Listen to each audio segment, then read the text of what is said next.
Knock, knock, knock. It's for me. It's Jake Guy Checks TV. That's what the man said is advertised to be.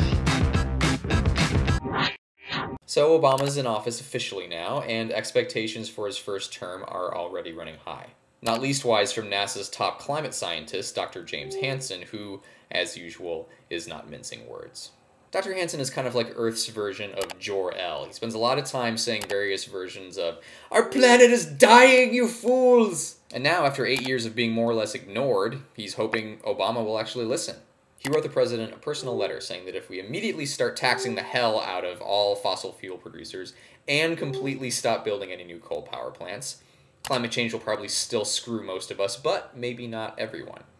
Granted, not exactly a rosy picture, but hey, at least he's not building an escape pod for his only son, yet. Although, that would probably get his point across much more forcefully. So did you know that the guy who plays Borat actually has a cousin who is a famous autism researcher? Yeah, and it turns out that he's just as good at riling people up.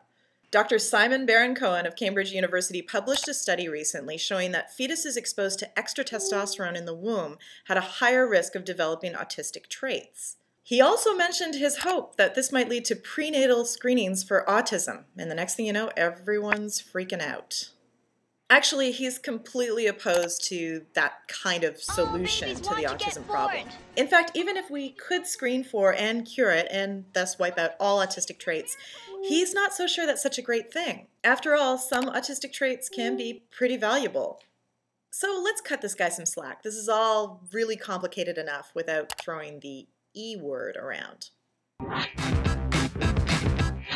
Any high school textbook can tell you how strong the force of gravity is on the moon, Mars, Pluto, wherever. But until now, no one knew how strong the force of gravity was inside the Mushroom Kingdom.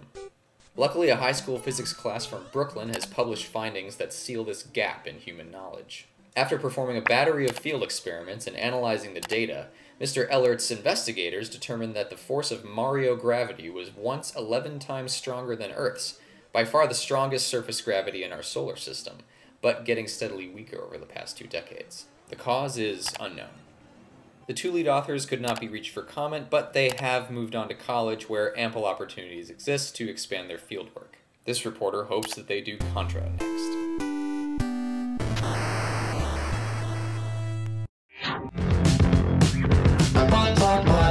The rights to morning, noon, and night. You should come over and check them out sometime.